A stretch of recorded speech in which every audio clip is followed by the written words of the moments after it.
अस्सलाम वालेकुम। नौवें वीलॉग के साथ आपकी खिदमत में हाजिर हूँ। आज के वीलॉग के आगाज़ में मैं आपसे एक बहुत स्पेशल रिक्वेस्ट ये करने वाला हूँ कि ये वीलॉग आप लोगों ने कम्प्लीटली सुनना है। आज का वीलॉग बहुत अहम होने वाला है और रिक्वेस्ट है आप लोगों से कि उसको शेयर ज़रूर करना है आपने।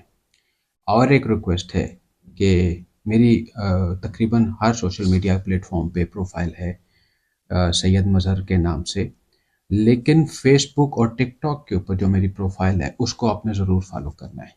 इंस्टा और यूट्यूब पे भी मेरा इसी नाम से अकाउंट है, उसको भी फॉलो करेंगे तो मुझे खुशी होगी, लेकिन ख़ास तौर पे टिकटॉक और फेसबुक को ज़रूर आपने फॉलो करना है।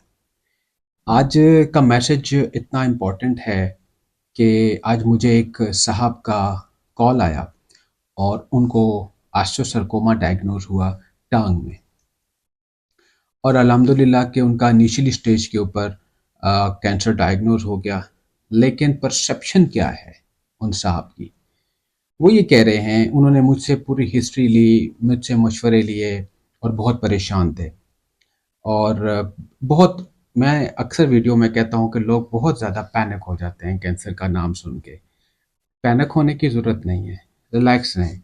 सबसे ज़रूरी है कि आप रिलैक्स रहें। आप रिलैक्स रहेंगे तो पॉजिटिव सेल्स आपके बॉडी के अंदर एक्टिव रहेंगे। अगर आप पैनिक हो जाएंगे तो वही सेल मज़ीद नेगेटिव हो जाएंगे, क्योंकि ऑलरेडी एक नेगेटिव एक्टिविटी एक्टिव हो चुकी है आपकी बॉडी में, जिसको कैंसर कहते हैं।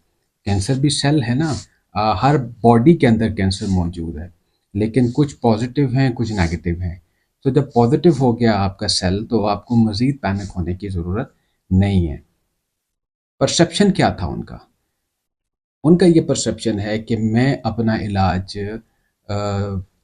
देसी तरीके से करूँगा, और क्योंकि डॉक्टर ने इनिशियल उनके टेस्ट सारे हो चुके हैं और कंफर्म हो गया है कि ऑस्टियोसार्कोमा है, इनिशियल स्टेज है, लोकल है, स्प्रेड नहीं किया बॉडी के अंदर।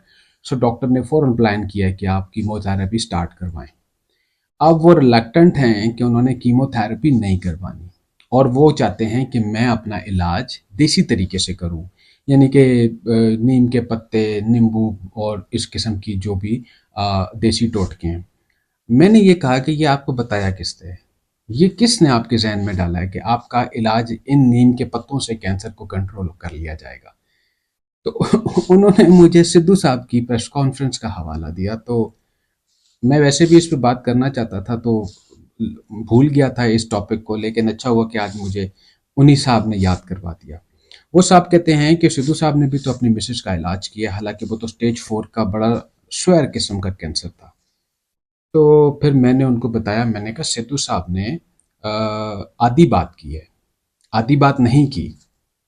क्योंकि सिद्धू साहब ने जब ये नीम के पत्ते और नींबू और ये वगैरह वगैरह इन चीज़ों का इस्तेमाल शुरू किया, उस वक्त तक उनकी मिसेस का कैंसर कंट्रोल हो चुका था। और कैंसर एक्चुअली कंट्रोल उसी टिपिकल तरीके से हुआ जो कीमोथेरेपी है और जो डॉक्टर्स हॉस्पिटल्स के अंदर ऑन्कोलॉजिस्ट करते हैं। इसीलिए डॉक्टर्स ने उनको सू भी किया।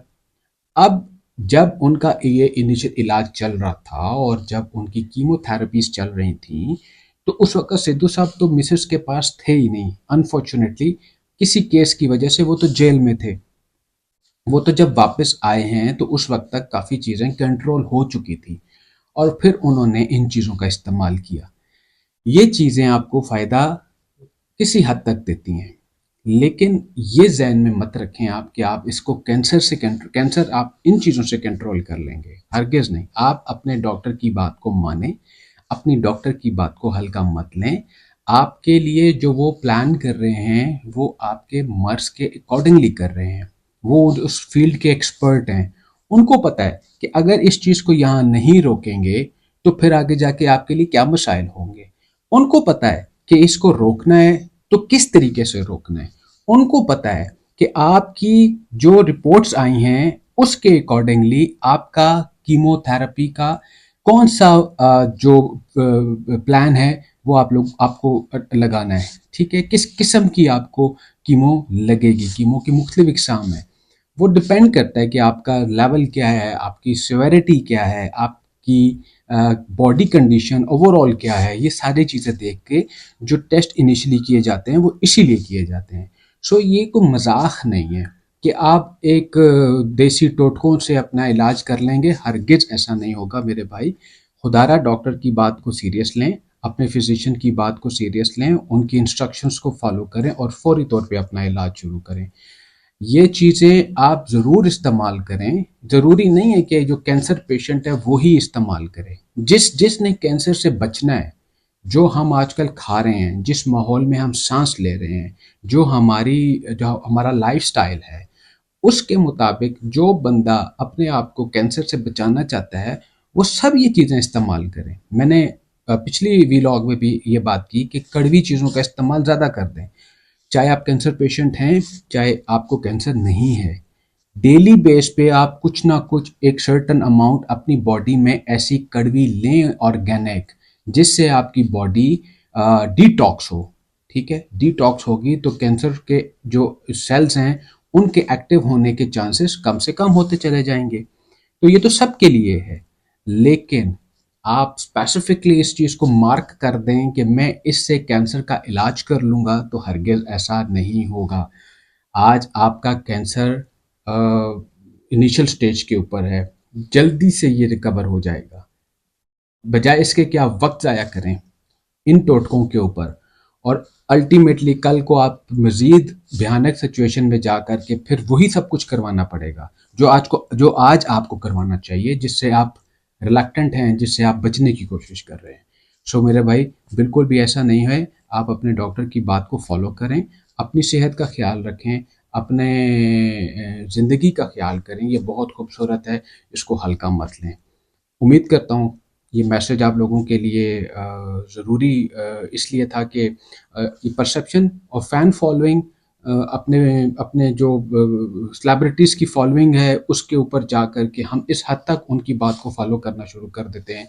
میں حیران ہو گیا ہوں کہ لوگ اپنی زندگی کو بھی داؤ پہ لگا دیتے ہیں. اگر آپ کا دماغ کام نہیں کرتا بھائی تو خدا کے لیے آپ اس کو اس طریقے سے استعمال مت کریں کہ میں ٹوٹکوں سے زندگی کو اپنی ٹھیک کر لوں گا. ہرگز ایسا نہیں ہوگا.